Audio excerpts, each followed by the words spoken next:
This is really interesting, though. Gimenez in the headlines, yes, for his goal for a possible Alvaro Morata move from AC Milan to the Turkish league, with Galatasaray. Fabrizio Romano reporting over a potential permanent transfer for the Spanish striker. This move could mean Santiago Giménez is closer than ever to finalizing his transfer from Feyenoord to Serie A with Milan. The deadline, no pressure for them, is on Monday.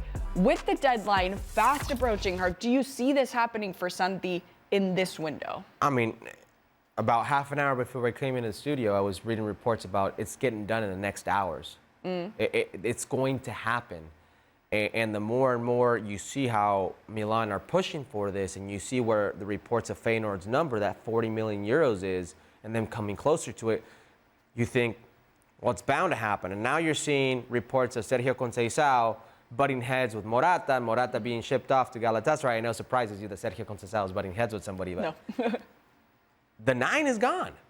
So who are they going to rely on? Tammy Abraham? Who are they going to rely on? Luka Jovic?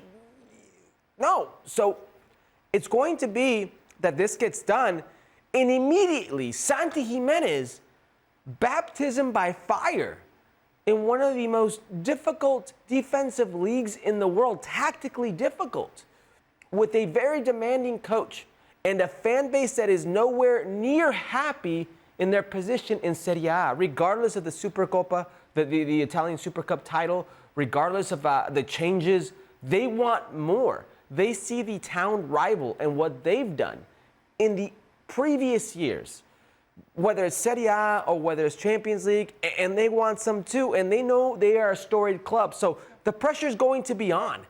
And I'm nervous for a player like Santi Giménez coming into a situation like this. But we were talking about this earlier on Ahora Nunca, and Mao said, if you don't want to go and play at a club like Milan, what are you doing playing in Europe?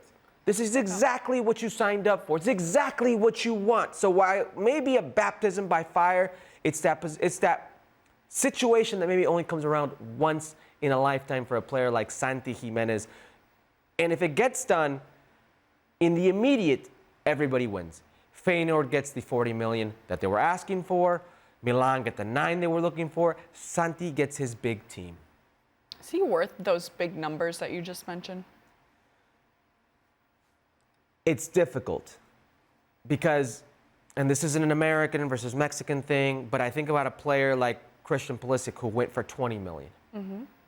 And he has been an absolute steal for Milan. 20 million, and he's got 42 goal involvements since last season. They're going to measure a Santi Giménez, a $40 million deal, with that type of deal, with that type of production, with that type of return. So immediately you're behind the 8 ball. And if you're sitting here and asking me if I trust Santi Giménez in a high-pressure situation, I don't know if I do. Maybe, and this is so unfair, but maybe if the high-pressure situation of the Mexican national team was bearing more return on the goal production front, I would feel better at it. But I've already seen him crumble in one situation where the pressure's been too much. At the CONCACAF level, this is AC Milan, a top 3-4 footballing brand in the world, storied franchise, one of Europe's biggest historical winners. The pressure is going to be immense for Santi Giménez.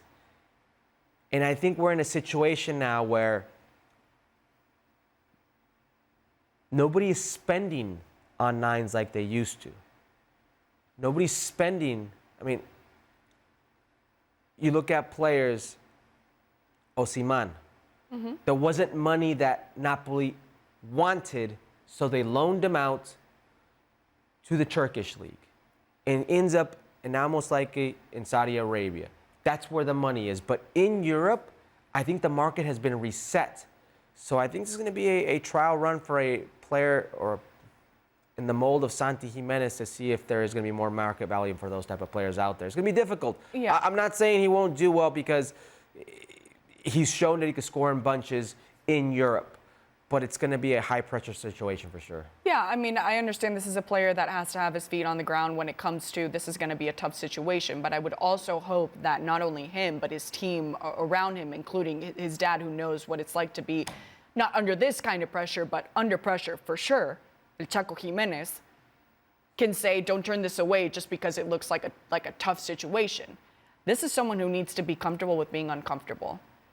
Because when it comes to the club level, he can get used to that and translate it to the Mexican. Here's what I'm hoping, and I was trying to get at this with Ricardo Pepi. There's an Eredivisie tax. You could do it in the Netherlands. You could do it there. Can you do it at a higher level? When you talk football in the Eredivisie, and they talk about that tax because the defending is lax. It's an attacking league.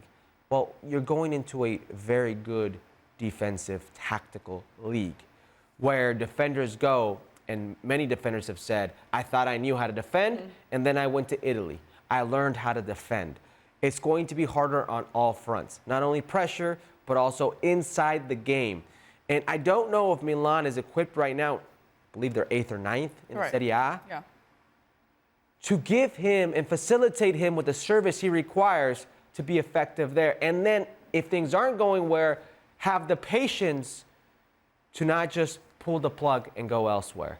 And I went back to Luka Jovic, who's, I believe, now 3rd in that depth chart at the 9th position. A few seasons ago in the Bundesliga, killing it. Goes to Real Madrid, didn't go so well. And now he seems to be forgotten about. I don't want that to happen to Santi Giménez. Yeah, I mean, I find it very difficult that he could be forgotten so quickly, especially at the Mexican level when it comes to the 2026 World Cup. But that's a debate that we can have in the future if he were to make this move. We won't charge you an Eredivisie tax, don't worry, but we will give you Eredivisie action that you can watch on ESPN+. Ajax against Feyenoord, Sunday, 8:30 a.m. Eastern. We'll see you there.